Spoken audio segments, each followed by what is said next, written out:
제가 어릴 때부터 좋아하던 찬송가가 있는데요. 486장이에요. 486장. 어떻게 부르는 거냐면 이겁니다. 이 세상에 근심된 일이 많고, 다 아는 찬양이죠. 제가 초등학교 때부터 이 찬양을 좋아했어요. 그래서 좀 이제 애늙은이 같다는 얘기를 어릴 때부터 많이 들었는데, 이 찬양이 왜 좋았을까? 요 앞에 그 단어가, 그 구절이 마음에 참 와닿았던 것 같아요. 그러니까 제가 이제 어릴 때부터 좀 생각이 많았는데, 생각이 많은 사람이 근심도 많잖아요. 그러니까 뭔가 막 그 걱정하고 근심하는 그런 것들이 너무 힘든 거야. 그래서 인간의 삶이라는 게 이렇게 뭔가 좀 어떤 근심거리가 해결된 것 같으면 또 다른 근심거리가 생기고, 끊임없이 우리를 힘들게 하는 그러한 것들을 보면서 정말 우리의 인간의 인생이라는 게 뭘까, 그런 고민을 어릴 때부터 많이 했습니다. 결국 우리의 삶이라는 게 그런 근심의 연속이라는 거예요. 크건 작건 우리는 걱정하고 염려하고 근심하는 일에서 벗어날 수가 없다는 겁니다. 그래서 많은 사람들이 그러한 근심에서 벗어나고자 하나님을 찾게 됩니다. 하지만 아이러니하게도 오늘 본문 말씀을 보면 오히려 하나님은 우리에게 하나님의 뜻대로 하는 근심을 주신다, 그렇게 성경은 이야기하고 있습니다. 9절 말씀을 같이 한번 읽어볼까요? 고린도후서 7장 9절입니다. 같이 한번 읽어보겠습니다. 시작. 내가 지금 기뻐함은 너희로 근심하게 한 까닭이 아니요 도리어 너희가 근심함으로 회개함에 이른 까닭이라. 너희가 하나님의 뜻대로 근심하게 된 것은 우리에게서 아무 해도 받지 않게 하려 함이라. 하나님께서 하나님의 뜻대로 하는 근심을 우리에게 허락하신다는 거예요. 그러니까 하나님을 믿으면 근심이 아예 없어져야 될 것 같은데 그렇지 않다는 거예요.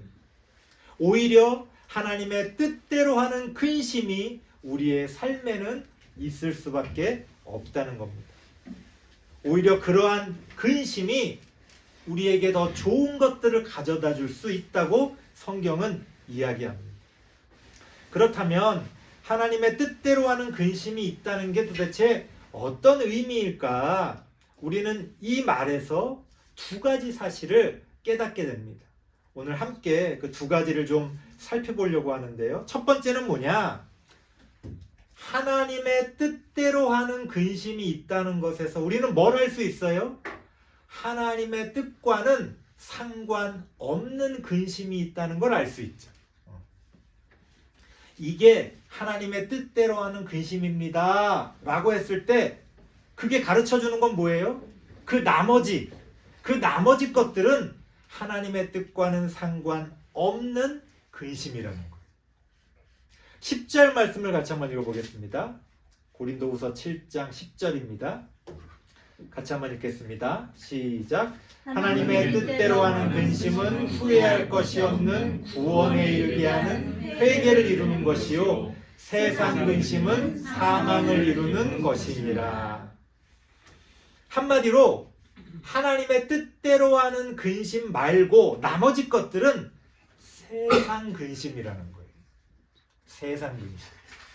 세상에 대한 근심, 세상을 위한 근심, 세상에서 하는 근심, 하나님과는 상관없는 그런 근심이 우리를 사로잡고 있다는 겁니다. 하나님의 뜻대로 하는 근심에 대해서 설명합니다. 뭐라고 이야기하죠? 우리에게 회개를 가져온다는 것.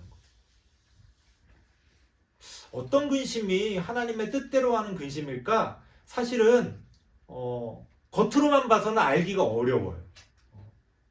이게 세상 근심인지 아니면 이게 하나님이 주신 근심인지 겉모습만 봐서는 알기가 어렵습니다. 하지만 그 열매를 보고 우리가 알 수 있는데요. 하나님의 뜻대로 하는 근심은 우리에게 회개를 가져와요. 아, 그렇구나. 내가 잘못했구나. 내가 이래서는 안 되겠구나. 아, 이게 하나님의 뜻이구나.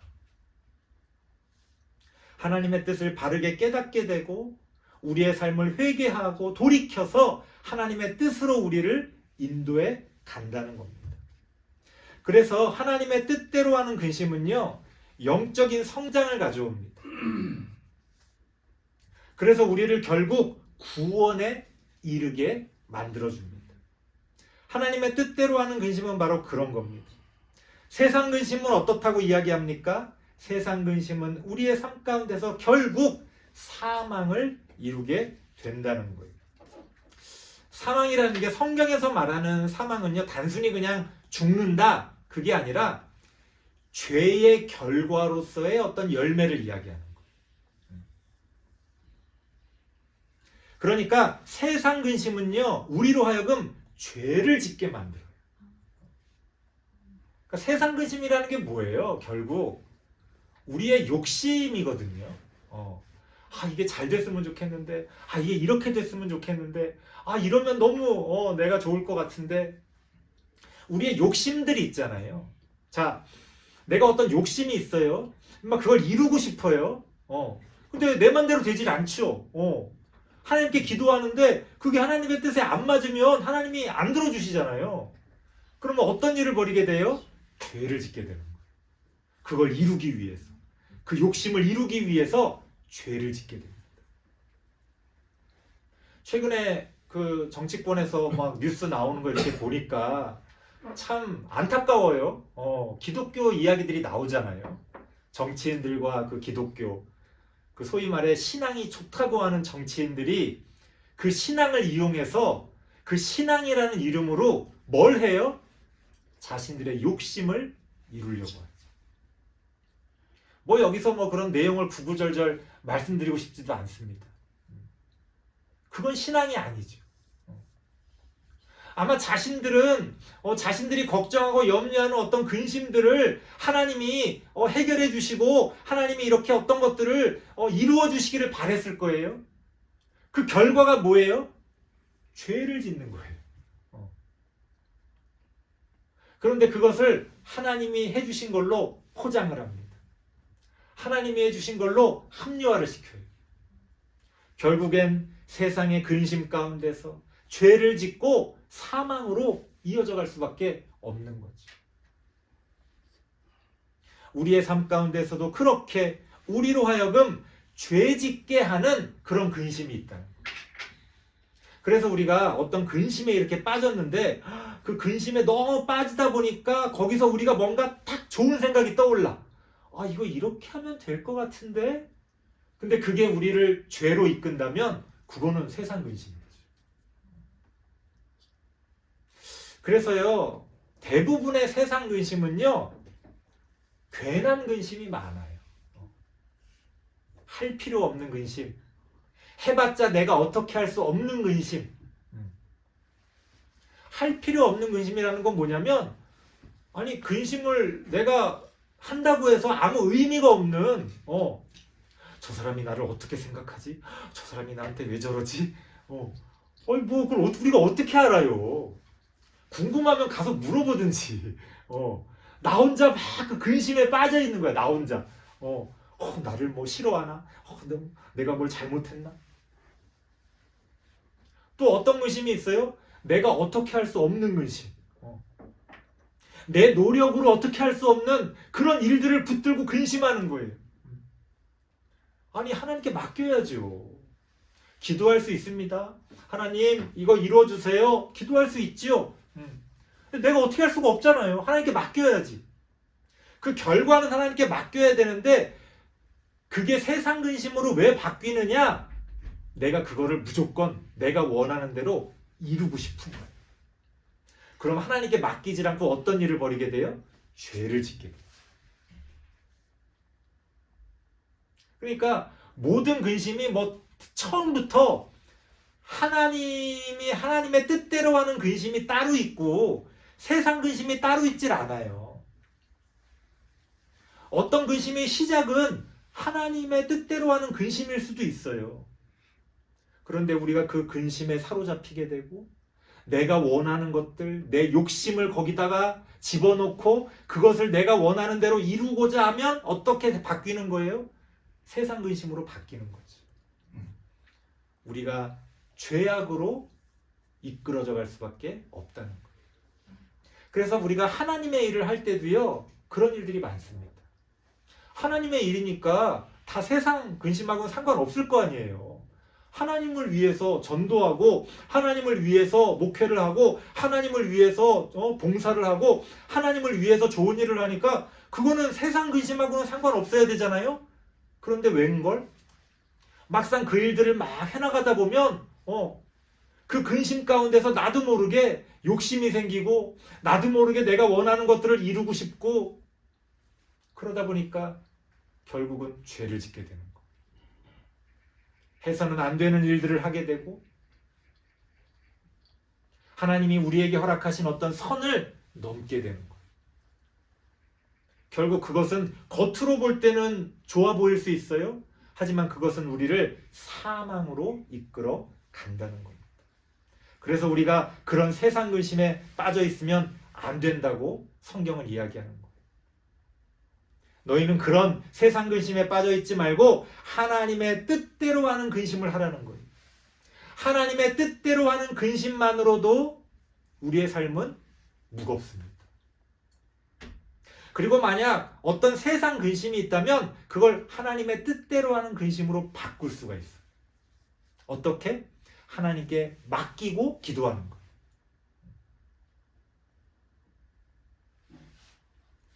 세속적인 소위 말해 세상적인 내가 이런 거 이렇게 기도해도 되나?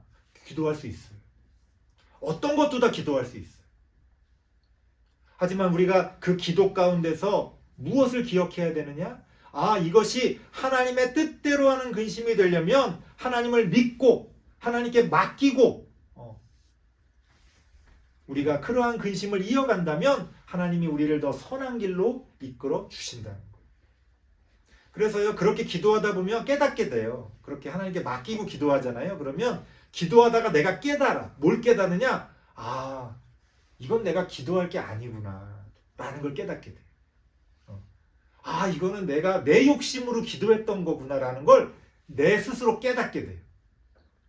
하나님을 믿고 하나님께 맡기고 기도하면 저절로 해결이 돼요. 근데 이제 하나님 없는 기도를 하다 보면 이제 그 기도에 그 근심에 사로잡혀서 이제 선을 넘고 죄를 짓게 되는 거죠. 그래서 그렇게 하나님을 믿고 하나님께 맡기고 근심을 하잖아요. 그러면 의외로 근심할 게 많이 없어져요. 여러분들 걱정하는 거에 90%가 뭐예요? 다 자식 걱정이죠. 자식 걱정. 근데 생각해봐요. 우리 부모님들도 아마 자식 걱정을 했을 거고 우리 조상님들도 다 자식 걱정을 했을 거예요. 그런데요, 그 자식 걱정의 태반은 쓸데없는 걱정이에요. 왜 쓸데가 없어요? 내가 걱정한다고 어떻게 할 수가 없어. 오히려 내가 걱정한다고 내가 막 욕심을 부리다 보면 오히려 더 잘못돼. 하나님께 맡겨보세요. 하나님, 이 새끼, 이 애새끼, 이놈의 새끼, 진짜 이놈의 자식, 진짜, 하나님, 하나님이 좀 어떻게 해주세요. 하나님, 나는 모르겠습니다. 하나님, 나는 못합니다.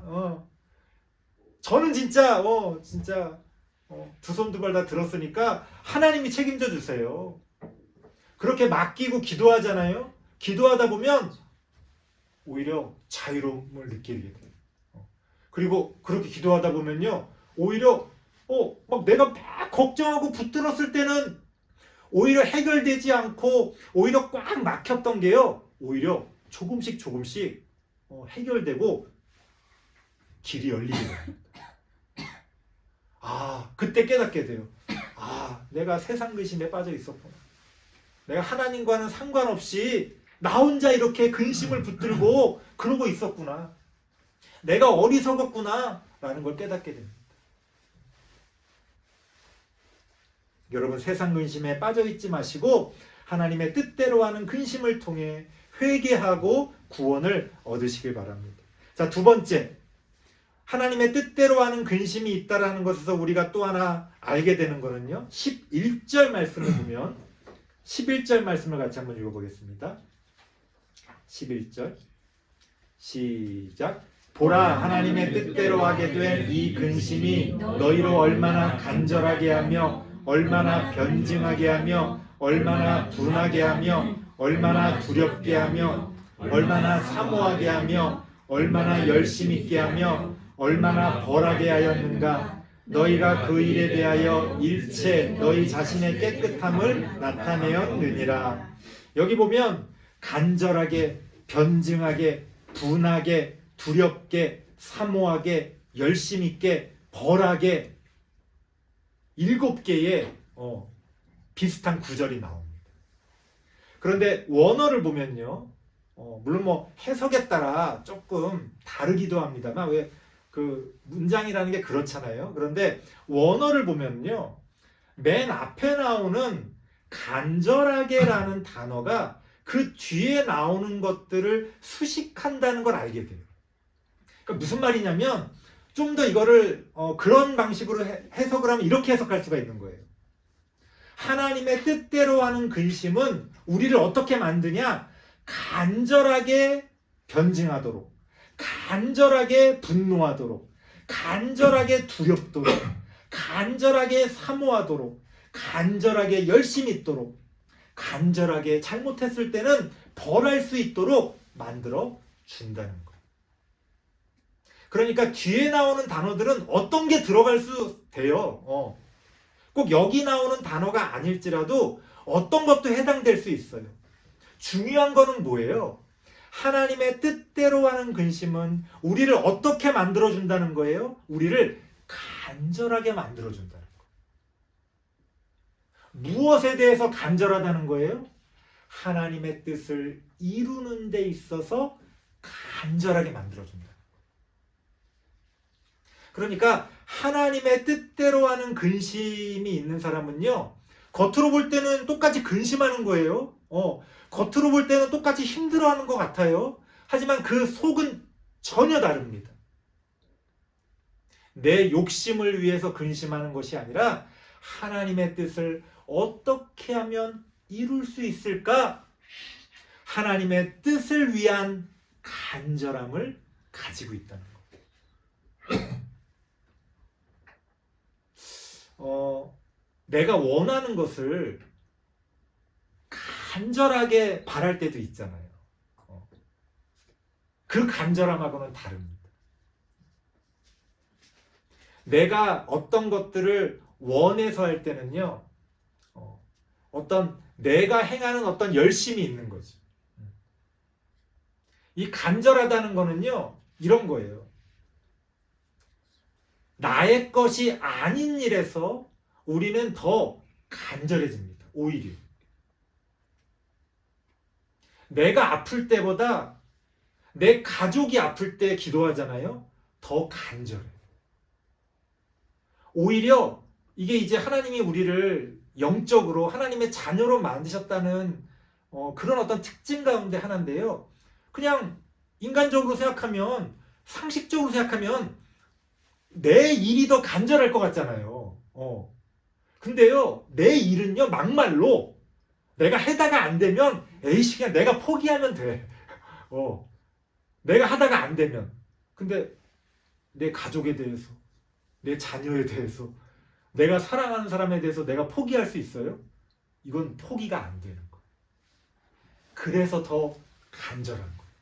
그래서 차라리 내 일이면 처음에는 막 똑같이 간절한 것 같아도 나중에 포기해요. 뭐 안 되는데 뭐 어떻게 자포자기 하는 거죠. 나의 일이 아닌 것에 대해서 우리는 더 간절해져요. 그래서요, 내가 나의 뜻을 이루려고 할 때보다 하나님의 뜻을 이루려고 할 때 우리는 더 간절할 수 있어요. 하나님은 우리에게 그것을 이야기합니다.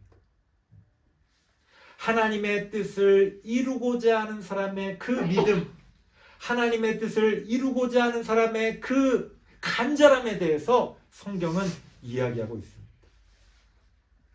그래서요, 내 근심에 사로잡혀서 내 열심으로 내 일을 하는 사람들은요, 이렇게 시간이 지나잖아요. 그러면 시간이 지날수록 상황에 따라서 달라져요. 처음에는 좀 힘들었으니까 막 간절하게 할 수 있어요. 좀 시간이 지나서 이제 조금 평안해지잖아요. 그러면 덜 간절해져요. 왜? 뭐 상황이 좋아졌으니까. 근데 하나님의 뜻대로 하는 근심은요, 어떤 상황에서건 항상 간절합니다. 똑같아요. 왜? 이거는 내가 평안해지고 내가 원하는 것을 이룬 것과는 상관이 없으니까. 하나님의 뜻을 이루기 위해서는 우리가 가야 할 길이 얼마나 멉니까? 내가 평생을 달려가도 달려갈 수 없는 그 길을 우리가 달려가야 하기 때문에 우리는 죽을 때까지 간절할 수밖에 없다는 것. 그래서 하나님의 뜻대로 하는 근심은요, 우리를 더 뭐랄까요? 이 간절하다는 게 더 젊게 만들어요. 나이를 먹는다고 해서 이렇게 약해지고 뭔가 이렇게 희미해지고 그러는 게 아니라 나이를 먹어도 그 하나님의 뜻을 이루기 위해서 더 우리가 청년처럼 젊은 열정을 가지게 됩니다.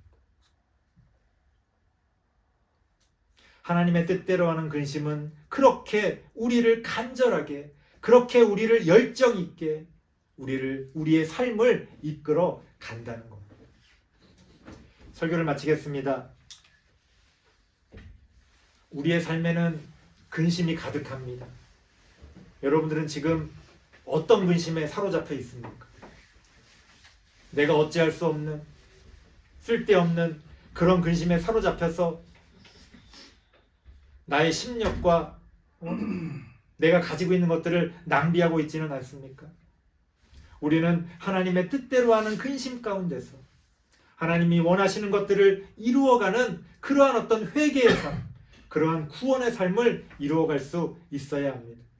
하나님 안에서 그렇게 하나님의 뜻대로 하는 근심 가운데서 구원을 이루고 하나님이 기뻐하시는 그러한 열매들을 이루어가는 우리 모든 성도님들 되시기를 바랍니다. 기도하겠습니다.